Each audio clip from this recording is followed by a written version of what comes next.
കൊച്ചു കുട്ടികൾക്ക് എല്ലാ ദിവസവും ചുമയാണ്. അത് രാത്രി തുടങ്ങിയെന്നാൽ രണ്ടോ മൂന്നോ കുട്ടികളുണ്ടെങ്കിൽ അവർ മത്സരിച്ച ചുമയാണ്. ഒരാൾക്കും ഉറങ്ങാൻ പറ്റാത്ത ഒരു അവസ്ഥ. മാത്രമല്ല, ഈ കൊച്ചു കുട്ടികൾ ചുമയ്ക്കുമ്പോൾ മുതിർന്നവർക്ക് അതൊരു വലിയ ബുദ്ധിമുട്ട്, ഒരു വിഷമം. അതേപോലെ തന്നെ വിട്ടുമാറാത്ത ജലദോഷം, മൂക്കൊലിപ്പ്, തുമ്മൽ തുടങ്ങിയ പ്രശ്നങ്ങൾ ഒരുപാട് ഫാമിലീസിൽ കാണാറുണ്ട്. ഇങ്ങനെയുള്ളവർക്ക് ചെയ്യാവുന്ന ഒരു ഒറ്റമൂലി പ്രയോഗവും പറയുന്നുണ്ട്. ഇതിനെ പൂർണ്ണമായിട്ടും വേരോടെ പിഴുതു കളയുന്ന ഒരു പുതിയ ട്രീറ്റ്മെൻറ്റിനെ കുറിച്ചും നമുക്കിതൊന്ന് ഡിസ്കസ് ചെയ്യാം.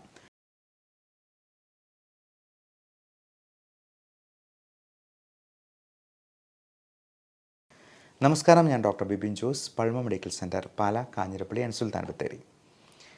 കൊച്ചുകുട്ടുകാരുടെ ഈ തുമ്മലും ജലദോഷവും ചുമയും കഫക്കെട്ടും ഒക്കെ മെയിനായിട്ടും ഉണ്ടാകുന്നത് അലർജി കൊണ്ടാണ്. അത് മുതിർന്നവരെക്കാൾ കൂടുതൽ കൊച്ചുകുട്ടികൾക്കുണ്ടാകാൻ കാരണം അവരുടെ ബോഡി പലതരത്തിലുള്ള അലർജൻസിനോടും യൂസ്ഡ് ആകുന്നില്ല എന്നുള്ളത് കൊണ്ടാണ്. പലപ്പോഴും പല പൊടിപടലങ്ങളോ അല്ലെങ്കിൽ പൂപ്പലുകളോ ഈർപ്പം നിൽക്കുന്ന സാഹചര്യങ്ങളിൽ കൂടുതലായിട്ടും ഉണ്ടാകുന്ന മറ്റു തരത്തിലുള്ള ഫംഗൽ ഇൻഫെക്ഷൻസോ ഒക്കെ ഇത്തരത്തിൽ ഈ അലർജിക്ക് കാരണമാകും. അതേപോലെ തന്നെ ഭക്ഷണത്തിൽ പലതിനോടും അലർജി ഉണ്ടാകാം. ഇപ്പോൾ ഒരു ചോക്ലേറ്റ് കഴിച്ചെന്നാൽ ശ്വാസമുട്ടലുണ്ടാകുന്ന കുട്ടികളുണ്ട്. അതുപോലെ ഡെയിലി കഴിക്കുന്നതായിട്ടുള്ള പാല്, മുട്ട, അരി, ഗോതമ്പ്, ഇറച്ചി വിഭവങ്ങൾ, മത്സ്യവിഭവങ്ങൾ തുടങ്ങി എന്തിനും ഏതിനും വേണമെങ്കിലും അലർജി ഉണ്ടാകാം.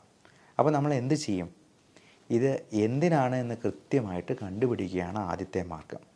നമ്മൾ 1 വയസ്സുള്ള കുഞ്ഞു മുതൽ നമ്മൾ സ്കിൻ പ്രിക്ക് ടെസ്റ്റ് എന്ന് പറയുന്ന ഏറ്റവും നൂതനമായിട്ടുള്ള ഇതിൻ്റെ സ്പെഷ്യാലിറ്റി ടെസ്റ്റ് ചെയ്തിട്ടുണ്ട്. അത് വളരെ സൂത്രത്തിൽ അവർക്ക് ആവശ്യമായിട്ടുള്ള കാര്യങ്ങളെല്ലാം കൊടുത്ത് അവരെ പാസിഫൈ ചെയ്തിരുത്തി ഒരല്പം പോലും വേദന ഇല്ലാതെയാണ് നമ്മൾ ഈ SPT ചെയ്യുന്നത്. കോളം വരച്ച് കുട്ടികൾ കോളം വരയ്ക്കാൻ വേണ്ടി കൈ ഇങ്ങനെ വെച്ച് തരുമോ എന്നൊക്കെ നമുക്ക് സംശയം തോന്നിയേക്കാം. എന്നാൽ 1 വയസ്സുള്ള കുഞ്ഞിന് പോലും അത് ചെയ്തു എന്നുള്ളത് ഞങ്ങൾക്ക് പോലും അഭിമാനം തോന്നിയ കാര്യമാണ്. അപ്പോൾ അത് ഓരോ ആൻറ്റിജൻ ഡ്രോപ്പ് ഒഴിച്ച് അതിൽ ഒരു ചെറിയ പോറലിടും. അത് വേദനയൊന്നും ഉണ്ടാക്കുന്നതല്ല. നമ്മൾ 20 മിനിറ്റ് കൊണ്ട് അതിൻ്റെ റിയാക്ഷൻ മെഷർ ചെയ്യുകയാണ് ചെയ്യുന്നത്. അത് ഹിസ്റ്റമിൻ, സലൈൻ എന്നിങ്ങനെ ടെസ്റ്റും കൺട്രോളും ഉണ്ട്. അപ്പോൾ അതിൻ്റെ റിയാക്ഷനുമായിട്ട് ഇതിനെ ഒത്തുനോക്കുകയാണ്, കമ്പയർ ചെയ്യുകയാണ് ചെയ്യുക. അപ്പോൾ അതുവഴി വളരെ അക്യുറേറ്റ് ആയിട്ട് അലർജി ഉണ്ടോ, അതിൻ്റെ സിവിയറിറ്റി എത്രയുണ്ടോ എന്നുള്ളത് നമുക്ക് മനസ്സിലാക്കാൻ പറ്റും. പൊടിച്ചെള്ളുകൾ തന്നെ 5-6 ടൈപ്പുണ്ട്. ഫംഗസ് തന്നെ 7-8 ടൈപ്പുണ്ട്. കാൻഡിഡ ആൽബിക്കൻസ്, ആസ്പെർജില്ലസ് എന്നൊക്കെ പറഞ്ഞിട്ട് അങ്ങനെ പല ടൈപ്പ് പൂപ്പലുകളുണ്ട്. ഇതിനെ ഓരോന്നിനെയും നമ്മൾ കൃത്യമായി ഐഡൻറ്റിഫൈ ചെയ്ത് മാറ്റി നിർത്തും. ആ ഭക്ഷണങ്ങൾ ഒഴിവാക്കി നിർത്തിയാൽ തന്നെ, അത്തരത്തിലുള്ള പൊടികളെ മാറ്റി നിർത്തിയാൽ തന്നെ ഈ ചുമയും പ്രശ്നങ്ങളും പകുതി അങ്ങ് മാറി നിൽക്കും.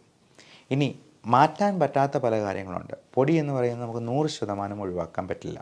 പൂപ്പലും അതുപോലെ തന്നെ. അതിനെന്ത് ചെയ്യും? അതിനാണ് ഇമ്മ്യൂണോതെറാപ്പി എന്ന് പറയുന്ന ഇതിൻ്റെ ഏറ്റവും ലേറ്റസ്റ്റ് ആയിട്ടുള്ള സ്പെഷ്യാലിറ്റി ട്രീറ്റ്മെൻറ്റ്.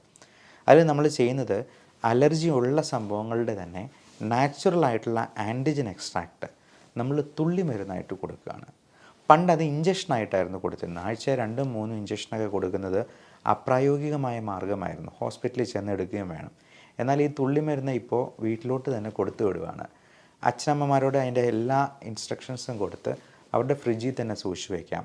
അത് നമ്മൾ 2 തുള്ളി, 4 തുള്ളി, 6, 8, 10 അങ്ങനെ ഡ്രോപ്സിൻ്റെ എണ്ണം കൂട്ടി ആ ഡോസ് കൂട്ടി കൊണ്ടുവന്ന് ആ അലർജിയെ ഡീസെൻസിറ്റൈസ് ചെയ്തെടുക്കുകയാണ് ഈ പ്രക്രിയയിലൂടെ ചെയ്യുന്നത്.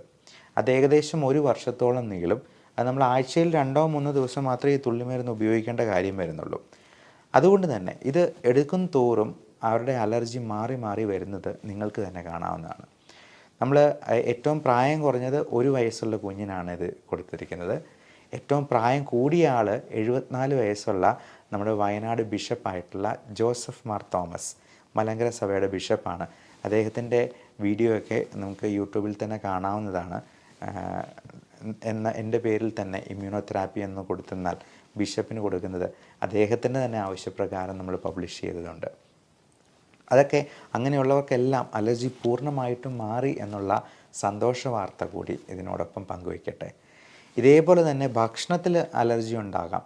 അത് പലപ്പോഴും നമ്മുടെ ആമാശയത്തിലും കുടലിനും ഉള്ളിലുമൊക്കെ ചുവന്ന് തിണർത്ത് വരികയും അൾസേഴ്സ് ആയിട്ട് വരികയും അതുമൂലം ഉണ്ടാകുന്ന ഗ്യാസ്ട്രൈറ്റിസ്, അസിഡിറ്റി, നെഞ്ചരിച്ചിൽ, വയറ് വീർത്ത് വരിക, ലൂസ് മോഷൻ ഉണ്ടാകുക, വയറ്റിൽ നിന്ന് ആവശ്യത്തിന് പോകുന്നില്ല എന്ന് തോന്നുക തുടങ്ങിയ ഒട്ടേറെ പ്രശ്നങ്ങളും, സ്കിന്നിലുണ്ടാകുന്ന ചൊറിച്ചിൽ, അതിലെ നിറവ്യത്യാസങ്ങൾ, പലതരത്തിലുള്ള മുഖക്കുരു, തലയിലുണ്ടാകുന്ന താരൻ എന്ന് പറയുന്നതും പലതരത്തിലുള്ള പ്രോട്ടീൻ അലർജിയാണ്. വെരിക്കോസ് വെയിൻ പോലും പല പ്രോട്ടീൻ അലർജിയുടെ ഭാഗമായിട്ടുണ്ടാകാം എന്നൊരു സ്കൂൾ ഓഫ് തോട്ടുണ്ട്. അത് കൂടുതലായിട്ടും വാൽവിൻ്റെ അപാകതകൾ കൊണ്ടുണ്ടാകുന്ന പ്രശ്നങ്ങളാണ്. അശുദ്ധരക്തം അവിടെ കെട്ടിക്കിടക്കുന്നതാണ്. എന്നാലും അവിടെ ചൊറിച്ചിലും അർട്ടിക്കേരിയ പോലുള്ള പ്രശ്നങ്ങൾ ഉണ്ടാകുന്നത് പ്രോട്ടീൻ അലർജികൾ കൊണ്ടും ഉണ്ടാകാം എന്നുള്ളത് കൊണ്ട് ഈ അലർജിയുടെ ആ ഒരു ഇമ്പോർട്ടൻസ് അവിടെയും അതിന് ഉണ്ട് എന്നുള്ളത് പ്രത്യേകം ഓർമ്മിപ്പിക്കുന്നു. ഇനി ആദ്യം പറഞ്ഞ ഒറ്റമൂലി, അതായത് ഈ കുത്തിയുള്ള ചുമ നമ്മളെ ബുദ്ധിമുട്ടിക്കുന്നുണ്ടെങ്കിൽ അതിന് വീട്ടിൽ ചെയ്യാവുന്ന ഒരു ഒറ്റമൂലിയാണ്. അതിന് 5 കൂട്ടുണ്ട്: ചുക്ക്, കുരുമുളക്, തൃപ്പലി, ജീരകം, കൽക്കണ്ടം. ഇത്രയും സമാസമം എടുത്ത് മിക്സിയിലിട്ട് അടിക്കുക. ഓരോ സ്പൂൺ ഓരോ മണിക്കൂർ ഇടവിട്ട് ആ പൊടി നമുക്ക് അലിയിച്ച് കഴിക്കാം. നമുക്ക് ഈ കുത്തലുണ്ടാകുമ്പോഴത്തേക്കും ഇത് അലിയിച്ച് കഴിക്കുന്നതുകൊണ്ട് അത് ഓരോന്നിനും അതിൻ്റേതായ ഗുണമുണ്ട്. ഒന്നുകൂടി പറയാം: ചുക്ക്, കുരുമുളക്, തൃപ്പലി, ജീരകം, കൽക്കണ്ടം. ഈ 5 കൂട്ടാണ് നമുക്ക് ഈ ഒറ്റമൂലിക്ക് ഉപയോഗിക്കാവുന്നത്. നിങ്ങളൊന്ന് എടുത്ത് പരീക്ഷിച്ച് നോക്കുക. കൊച്ചു കുട്ടികൾക്കൊന്ന് കൊടുക്കുക. കൽക്കണ്ടത്തിൻ്റെയും ജീരകത്തിൻ്റെയൊക്കെ നല്ല ടേസ്റ്റ് ഉള്ളതുകൊണ്ട് അവരും നല്ല സുഖമായിട്ട് തന്നെ അങ്ങ് കഴിച്ചോളും. അത് അലിയിച്ച് കഴിക്കുന്നതോടുകൂടി ചുമയ്ക്കൊരല്പം ശമനം ഉണ്ടാകുമെന്നുള്ളതിൽ തർക്കമല്ല. പക്ഷേ ചുമയുടെ യഥാർത്ഥ കാരണം കണ്ടെത്തി, അത് ചിലപ്പോൾ എന്തെങ്കിലും ഇൻഫെക്ഷൻസ് കൊണ്ടോ ന്യൂമോണിയ കൊണ്ടോ അല്ലെങ്കിൽ മറ്റ് കൂടിയ പ്രശ്നങ്ങൾ കൊണ്ടോ ഒക്കെ ആകാം. ഹൃദയ സംബന്ധമായ പ്രശ്നങ്ങൾ കൊണ്ട് പോലും ചുമയുണ്ടാവാം. പൾമണറി എഡിമ ഉണ്ടാകാം. അതുകൊണ്ട് എന്തുകൊണ്ടാണ് എന്ന് നിങ്ങൾ ഡോക്ടറെ കണ്ടെത്തി അതിന് കൃത്യനിർണയം നടത്തി അത് ചികിത്സിച്ച് ഭേദമാക്കുക തന്നെ ചെയ്യണം. എല്ലാവർക്കും നല്ല ആരോഗ്യം ആശംസിക്കുന്നു. Love and regards, doctor Bipin Jose, Pazhama medical centre, Pala, Kanjirappally and Sultan Bathery.